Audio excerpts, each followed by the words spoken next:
Have you ever found yourself in such a financial ruin that you enroll yourself in a literal death game at a chance to win a humongous cash prize? Trust me guys, it ain't fun, because that's exactly what the characters end up doing in the newest South Korean survival thriller series, Squid Game. Now, full disclosure here, even though this new Netflix show has blown up all over the internet, I knew absolutely nothing about it before watching. I heard Squid Game and I instantly thought it was a SpongeBob spin-off starring your favorite friendly neighborhood squid. Just leave it alone, Nickelodeon. You already fucked up the Patrick show. Squid Game is a Netflix original series that tells the story of 456 financially struggling individuals who willingly sign up to play 6 children's games for a chance to win a huge cash prize. The catch? If you get eliminated, you die. If you fail to follow the rules, you die. If we find out you have personalized license plates, you die. I think we get the point. This is an absolutely amazing and brutal show that will take you on a roller coaster ride of emotions and keep you on the edge of your seat the entire time. I'll be explaining the events that take place throughout the series by breaking down the major plot points for each episode. We'll also be explaining the ending and what it means for the future of Squid Game. If you enjoy the video, make sure to click that like button as it really helps my channel and helps keep me from having to join Squid Game my damn self. But without further ado, sit back and relax and join me as we explore the brutal and deadly games that may just help keep you from total bankruptcy in Squid Game. Our show begins with the introduction of its main character, Song Gi-hoon, portrayed by actor Lee Jung-jae.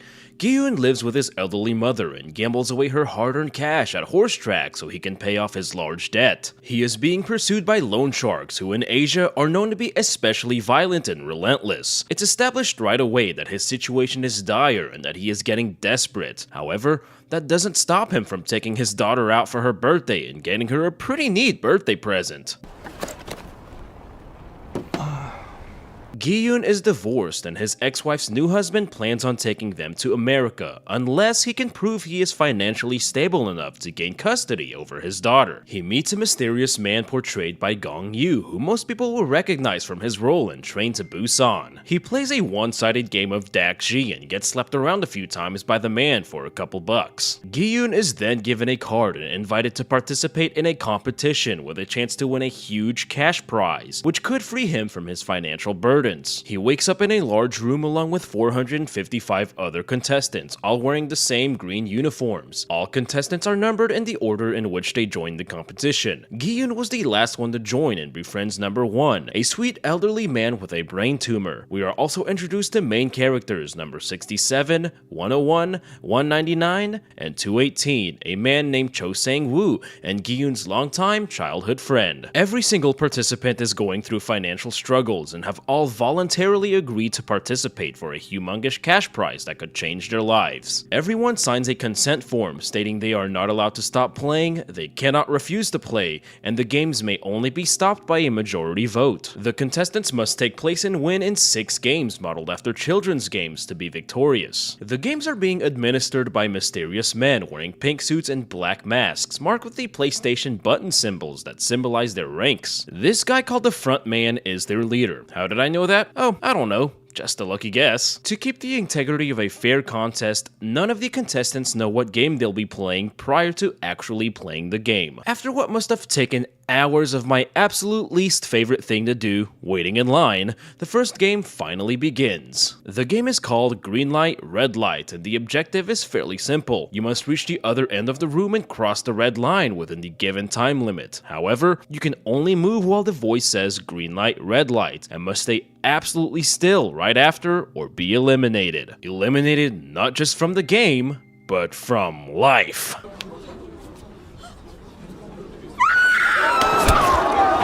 A huge portion of the players are straight up gunned down within seconds, like Rambo himself was manning the machine guns. However, number 1 just doesn't give a and beats the first game like a literal boss. Gi-hoon manages to make it to the end thanks to help from number 199, and the end of the first episode reveals that the competition is taking place on a remote island. Let's hope Mr. Beast doesn't get any bright ideas after this. All the dead contestants are carried away and cremated in a coffin cosplaying as a gothic Christmas present. 255 players were eliminated, and the majority of the remaining 201 begged to be released from the competition. They are reminded that they all all voluntarily signed up for this and are visually reminded of the price of victory. The total prize gets added by 100 million won per elimination for a possible total of 45 billion won, roughly $38 million. Despite the fortune literally hanging over their heads, they choose to invoke the third clause, which states the game may be terminated by a majority vote. They are faced with the dilemma of leaving with their lives or risk dying for a chance to win the jackpot. The vote is split evenly by 100 on both sides, but the tie is broken by number 1, who chooses to terminate the game. The vote proves that while one half values their lives over money, the other half are willing to risk it all for a better life, stating that their chances of survival in Squid Game are no better than the cold and cruel world they are already living in. And cast out into the cold world that we know and endure. All the contestants are released back into the world, and we get a deeper dive into all their personal struggles. Sang-woo befriends Ali and shows him an act of kindness by paying for his bus fare. Ali is an international worker from Pakistan with a wife and 1-year-old son who hasn't been paid by his employer in months. Number 67's name is Kang Sae-byuk, who defected from North Korea with her little brother Chil. She needs money to rescue her parents from North Korea and reunite her family. Sae-byuk is a cold and reserved young woman who sees the absolute worst in society and doesn't trust anyone. Song-woo is 6 billion won in debt and put up everything he and his mother own as collateral. His mother has no idea of his hardships and brags to all her friends about how successful she believes him to be. Gi-yoon tries to report what happened to the police, but he just comes off crazy as hell. I mean, there's absolutely no way that he was the only one reporting this and the police would have realistically taken this more seriously. His situation becomes much more dire when his mother falls ill and needs surgery in order to survive. We meet a police detective named Hwang Jun-ho, portrayed by Ha-joon, whom you'll recognize from his role in Gangnam Haunted Asylum.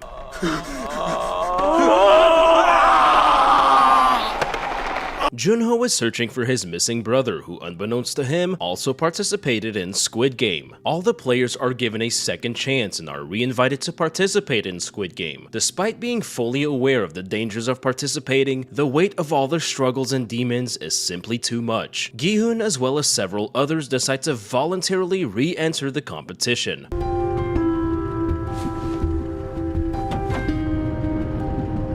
All the contestants are put to sleep and transported to a seaport by minivan. Detective Jun-ho followed Gi-yoon and manages to sneak his way onto the boat by disguising himself as one of the shy guys. Now, this is a minor gripe, but I really hate when people in movies or shows decide to dangerously investigate something all on their own without telling a soul what they're up to. I get that it adds narrative suspense, but it also makes them look really stupid. He infiltrates the Pink Men group and learns that they too must abide by a specific set of rules. 187 contestants return and instantly begin to form teams to raise their survival odds. Gi-yoon, Sang-woo, Ali, and the old man agree to form a team and look out for each other. They are lined up and handed out food during a set meal period in which number 111 finds a pink note inside of his food. The second game takes place inside of a huge children's playground. They are instructed to stand in front of one of 4 shapes: a circle, triangle, star, or an umbrella. They are then handed a metal tin containing a dalgona candy, also known as honeycomb or Korean sponge candy. The candy is outlined with the respective shape they chose to stand in front of. The objective of the game is to perfectly cut out the shape from the candy without breaking it. Sang-woo figures out the next game with help from Sae-byuk, who snuck into the vents during a bathroom trip the previous night. He shows his true colors early when he chooses not to disclose the crucial game information to his teammates, leaving them at a disadvantage. 아니야. Those who chose the triangle are at an obvious advantage because of its simplicity compared to the other shapes. If you f that one up, then you don't deserve the 45 bill. If you chose the umbrella like Gi-hoon, then you better be wearing the same plot armor he is. Number 369 is the first to break his candy and takes a huge blast to the face. Several other contestants bite the bullet and seem almost shocked by what's happening. They seem to have forgotten that playing could cost them their lives and appear to have gotten way too comfortable. Number 212 cheats her way to victory with the help of a lighter that she snuck in through unorthodox methods and gives it to number 101, who was struggling with a star. Gi-yoon manages to successfully cut out his shape by licking the back of the candy and softening it up. One poor soul almost made it out but broke the handle of his umbrella. He snatches a guard's gun and threatens to kill him if he isn't let go. The man forces the guard to take off his mask and, realizing his desperate situation, shoots himself in the head. Frontman arrives and immediately kills the guard. 우리가 누군지 알게 되면 죽는다. The survivors regroup and we learn that 79 players were eliminated during Game 2, bringing the total prize up to 35 billion won. Number 212 joins up with 101 and his group of thugs for having helped them the previous game. She appeared very manipulative from the beginning, and it's obvious that she will do whatever it takes to have an upper hand. I'm pretty sure that we all know someone like that in real life. During a meal period, 101 and his group of goons enter the food line a second time and rob 5 other contestants of their meal. There was only enough food for the exact number of contestants, and the guard doesn't seem to care that food was unjustly taken from the others. Come on, man. Number 271 confronts the thieves and gets beaten to death by 101. 사람이 죽었다고요! 내 말 안 들려? 이러면 안 되는 거잖아! The guards don't seem to care about what just went down and just haul him away in the present coffin. In a weird turn of events, we learn that number 111 and a few rogue guards have been harvesting the organs of dead players to make money. The guards have secretly been telling him the games ahead of time by sneaking notes in his food. They reveal that nothing was done about the food shortage to purposely spark conflict between the contestants so that a fight could break out and weed out the weak. Number 111 joins up with number 101 and his thugs, revealing that he is a doctor and also knows what the next game is. I found it quite interesting how simply having the information for the next game practically made him the most important man in the room. Just as predicted, a brutal and gritty fight breaks loose after lights out. Number 101 and his goons go after Sae-byuk, but she is saved by Gi-yoon and his team. The fight comes to an end when the old man shouts and pleads for everyone to stop. 게임 종료. The guards were on standby the entire time, waiting on the order to step in and stop the fight. In the aftermath of the brawl, the group reveal each of their names to build trust among them. The old man's mental state is starting to deteriorate as he does not seem to remember his own name. 이름이 영감님 아까 많이 무서우셨나 보다. Number 101 and 212 get a little steamy with each other in the bathroom and also reveal their names to each other. Her name is Han Min-yo and his name is Jung Dok-soo. She makes him promise to stay with her until the end and vows to kill him if he betrays her, which he ends up doing in the very next game. With exactly 80 players left, they are instructed to come up with teams of 10 and Dok-soo dumps Min-yo because she is a woman. 씨발 더럽게 질척거리네 진짜. She joins up with Gi-hyun and Sae-byuk recruits a young girl, bringing a total of 3 women and an elderly man on their team. This proves to be a huge disadvantage for them as we discover that the third game is tug of war. Dok-soo was aware of this beforehand thanks to the doctor and made sure his team consisted of the strongest men possible. The game is played over 2 tall platforms, and if they lose, the entire losing team falls to their deaths.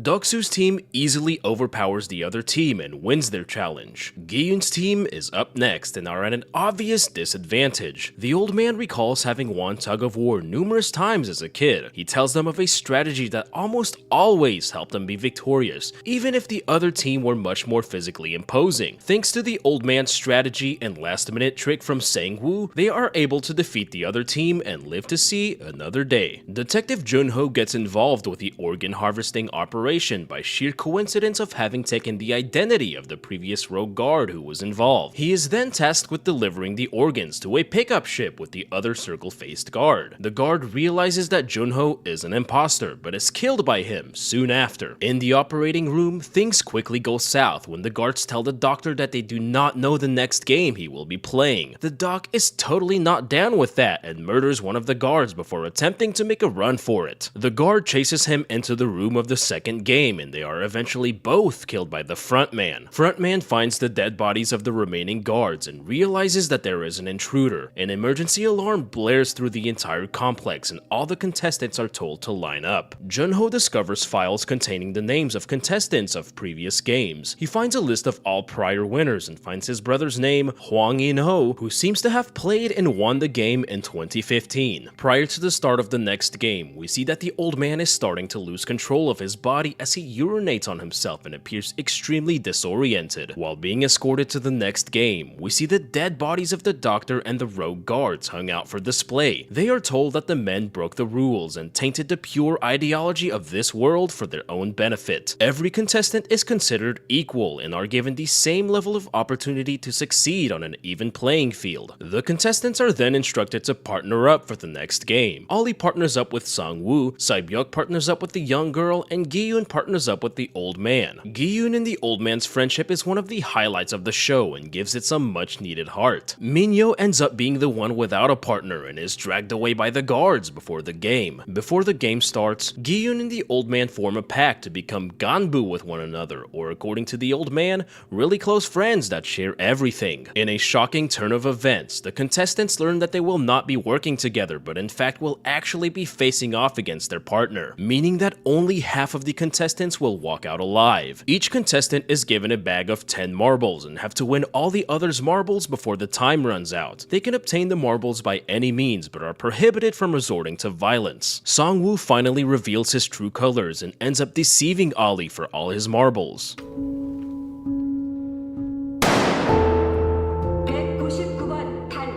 Ollie made the fatal mistake of being too trusting of Sang-woo. He was a truly sympathetic character with a naive personality which put him at a disadvantage from the very beginning. Ollie never fully realized the gravity of the situation and what one must do to survive. Ollie represents all the naive and innocent people that get preyed on and taken advantage of every single day. The young girl purposely loses her game against Sae-byuk so that she may advance to the next stage. She reveals that she went to prison for killing her father after he murdered her mom. She tells Sae-byuk that unlike her, she doesn't have a family and no real reason to win all the money.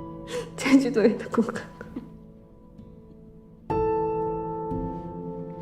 The old man's mental state has severely worsened and he wanders around the play area, which he says resembles his childhood neighborhood. He doesn't seem to understand what's going on and Gi-yoon desperately tries to get him to play. 당신이 여기 혹이 있어서 어차피 죽을 거라 상관없을지 모르겠지만 난 꼭 여기서 살아서 나가야 돼. It is now clear that the old man has completely lost his mind. Gi-yoon unfortunately takes advantage of this to win all but one of the old man's marbles. The old man eventually reveals that he was aware of Gi-yoon's deception the entire time and willingly hands him his last marble. Before his death, he reveals his name to be Oh-il-nam. 1번 탈락. Frontman is still searching for Jun-ho and says that the VIP guests will be arriving soon. They find the dead body of the guard Jun-ho killed and find his police credentials revealing his true identity. In the aftermath of the game, a man is completely distraught from having won the game over his late wife and hangs himself. We also see that Min-yo was sitting on her bed the entire time and lucked out from having to participate. With a majority of the beds now removed, we see that the walls actually revealed which games would be played all along. I can confirm that they were there the entire time as they actually reveal games 5 and 6. The VIPs finally arrive on the island and reveal that the competition has been taking place for their entertainment, showing that the main reason behind the competition was not to help the poor make money, but to ultimately entertain the rich. Frontman informs the host of the VIP's arrival, and we see that his identity is also hidden behind a very glamorous animal mask, just like the VIPs. The acting from the English-speaking VIPs is absolutely hilarious and cringy. This is something I've often noticed from Asian films and TV shows. The English-speaking actors are almost always never on par with the acting of the main cast. I suppose in this case, the VIPs could be acting that way on purpose as to represent the larger-than-life rich individuals. So who you putting your money on this time? I still haven't decided yet. Jun-ho sneaks his way into the VIP section by disguising himself as a waiter and uses his phone to record evidence. Before the 5th game starts, the contestants are told to choose a mannequin numbered 1 through 16, as it determines the order in which they'll be playing. This is an extremely difficult and dangerous choice, as none of them know what lies ahead in the next game. Gi-yoon can't make up his mind quick enough and is left either number 1 or 16. A man approaches him and begs him to let him pick number 1. He says that he has been living as a coward his whole life and finally wants to take charge and lead from the front. You go, man. In the 5th game, the contestants must cross a bridge over to the other side in 16 minutes, giving an equal 1 minute for each player. They must each hop on glass stepping stones to get across. However, only one of the 2 stepping stones in front of them are strong enough to hold them. The other glass stepping stone will break, causing the contestant to fall to their death. Number 1 realizes he's absolutely screwed and looks back at Gi-hyun. Why the hell are you looking at him like that, man? You chose number 1. You should have probably came with a thicker plot armor. Several contestants fall to their deaths, paving a clear path for the ones in the rear. Deok-su, being the scumbag that he is, refuses to go any further and demands someone else go in front of him. Min-yo follows through on her promise to kill him if he ever betrayed her. She tightly grabs a hold of him and then pulls a Sandor Clegane.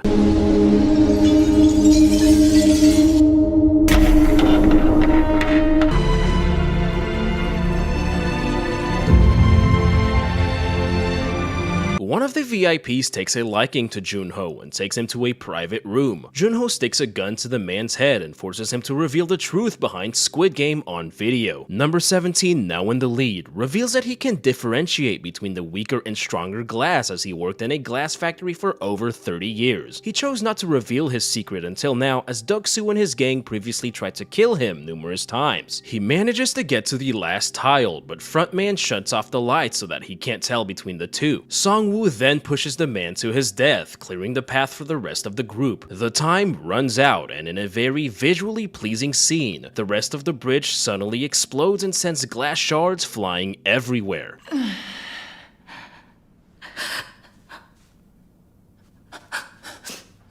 After retrieving the evidence, Jun-ho is able to make his way onto another small island, but is swiftly pursued by Frontman and his guards. He makes it to the top of a cliff, but has nowhere else to go. He shoots Frontman in the shoulder with his last bullet, who then reveals himself to be Hwang In-ho, Jung-ho's missing brother. Frontman is portrayed by one of my favorite South Korean actors, Lee Byung-hun, whom you'll most likely recognize from I Saw the Devil. 더하진 않을 테니까 걱정하지 마.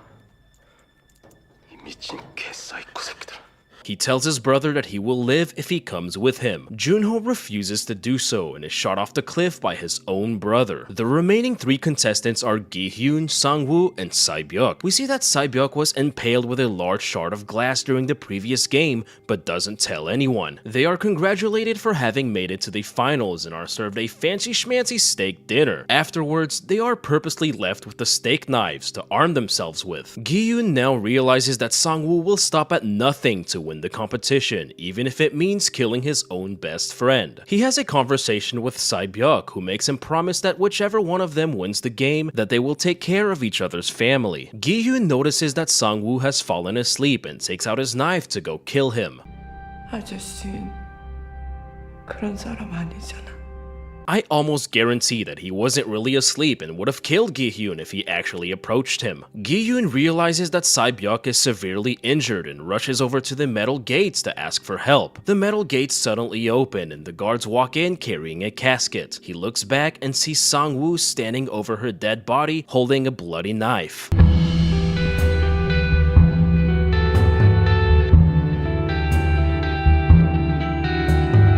This proves that he was never really asleep and was waiting for his opportunity to strike. In a complete fit of rage, Gi-hyun rushes Sang-woo with his knife but is stopped by the guards. This is my favorite scene in the entire show, as it displays so much raw emotion and is backed by a beautifully haunting soundtrack.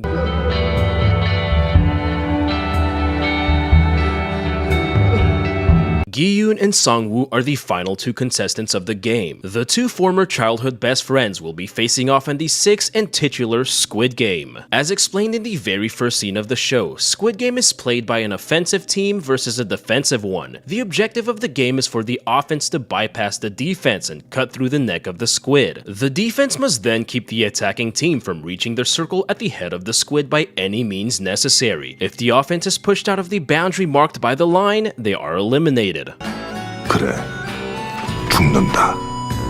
Gi-yoon easily walks across the neck of the squid by throwing dirt into Sang-woo's eyes. Rain begins to fall and the two former friends get into a gritty and brutal brawl. Gi-yoon then gets the upper hand on Sang-woo and incapacitates him by punching him numerous times, Batman style.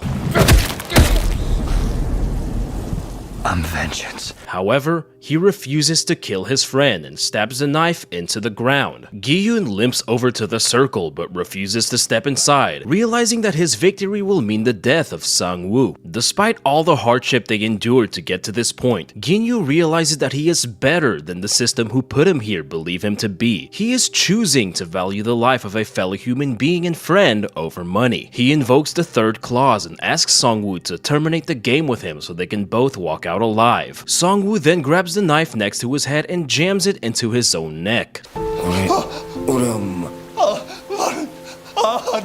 Sang-woo dies in his best friend's arms and Gi-yoon is declared the winner. Sang-woo knew that he could have walked out alive but chose to end his life so that neither of them would walk out with nothing. Gi-yoon has a conversation with Frontman and asks him why all of this took place. Frontman compares the contestants to horses at a racetrack, showing that the contestants weren't being seen as human beings but instead as animals for the rich to bet money on and be entertained. Gi-yoon is returned to his hometown and comes home to find his mother lying dead on the floor. Because he was participating in the games, he was unable to take care of his sick mother, who tragically died alone, undoubtedly waiting for him to return home. 1 year later, Gi-yoon definitely doesn't look like a man who just won a fortune. He walks around looking like a hobo and hasn't spent any of the money he won. He undoubtedly feels guilty and doesn't want to spend the money he feels was earned at the cost of hundreds of lives. Which is interesting to see, as this is something every contestant knew coming into the game the second time and willingly returned for. One night, he receives a card with the Squid Game logo from his Ganbu. In the final episode's shocking twist, we learn that Oh Il-nam was the host and creator of the game all along. He reveals that he amassed a fortune by lending people money and created the game with other rich individuals out of boredom after having made too much money. He says that after becoming terminally ill, he wanted to take part in the games for some excitement. He disguised himself as an innocent old man, slowly losing his mind so that no one would suspect him. This explains why the midnight brawl after the second game was stopped right after he began screaming on the bed. They were actually waiting on his orders all along. This also explains why he didn't want to reveal his name and pretended as if he had forgotten it when he was really protecting his identity. The stage for the fourth game was also designed to look like Il-nam's childhood neighborhood on purpose, something that couldn't have been just a coincidence. I believe Il-nam was originally supposed to disappear before the fourth game, as he was anticipating no one would partner up with him, though he was proven wrong by Gi-hyun. I can't help but to bring up the similarities between Oh Il-nam and John Kramer's Jigsaw. Both men are terminally ill from cancer and both come up with deadly games that question the morality and the good in people. They even infiltrate their own game for fun. During the conversation, Il-nam offers to play one last game with Gi-hyun. They see a homeless man lying in the street in the freezing cold. Il-nam places a bet that no one will come to help the freezing man, as he believes society to be morally bad and selfish. If no one helps the homeless man before midnight, Il-nam wins and takes back all the money he gave to Gi-hyun. If someone does help the old man, however, Gi-hyun wins and gets to kill Il-nam. Il-nam reveals that thanks to Gi-hyun's kindness and companionship during the games, he was able to have fun one last time. As Il-nam's life slowly fades from his body, a bystander arrives with the police and help the homeless man on the street, proving to both Il-nam and Gi-hyun that there is still good good left in this world, and that society should not be given up on. Yeah, try telling that to Arthur Fleck. If it was me dying on the sidewalk, you'd walk right over me. Frontman is then seen standing over Il-nam's body and will possibly take over the operations as host in his stead. I believe that his story will carry on into a second season with the possibility of Jun-ho returning. Jun-ho was shot in the shoulder and we never saw his dead body. I've come to learn that if we don't actually see an on-screen death, there's a chance it didn't happen. Oh Il-nam's case is a prime example of that. After his conversation with Oh Il-nam,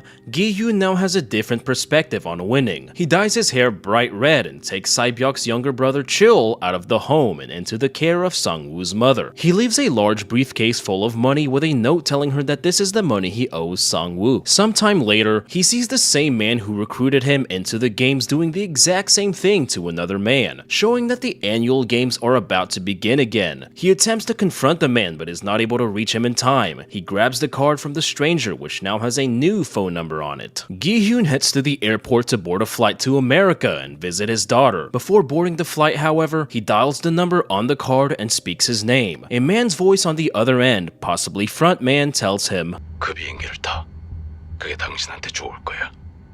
showing that they are still possibly keeping track of his every move. In the show's final scene, Gi-yoon turns around with a stern look on his face, determined to uncover who are behind these games and possibly put an end to them as the final episode ends. And that, ladies and gentlemen, was Squid Game. My friends, this is without a doubt one of the best shows I have seen in recent memory. I was hooked by this show from start to finish. The show's ending really leaves the door open for a second season, as there is much more that they can explore. The show could go in the Hunger Games direction, where previous winners are invited to take part once again. There is also the possibility of other games being explored, as they seemingly take place internationally, as stated by one of the VIPs. I also feel that they still have to explore the story between the two brothers, as that arc didn't seem to have a proper resolution. By the film's final scene, it really seems that Gi-hyun's journey is just beginning. There's a lot of things that could be done with the show, and whatever they decide to do, I hope it does justice to the amazing first season and that it doesn't overstay its welcome. With how popular Squid Game has gotten, it would be easy to try and cash in on the popularity and lose the sight of what made the first season so special. But as always, ladies and gentlemen, I hope you enjoyed the video. Thank you all for tuning in, and I cannot wait to see y'all right back here in the horror mine. Y'all stick around.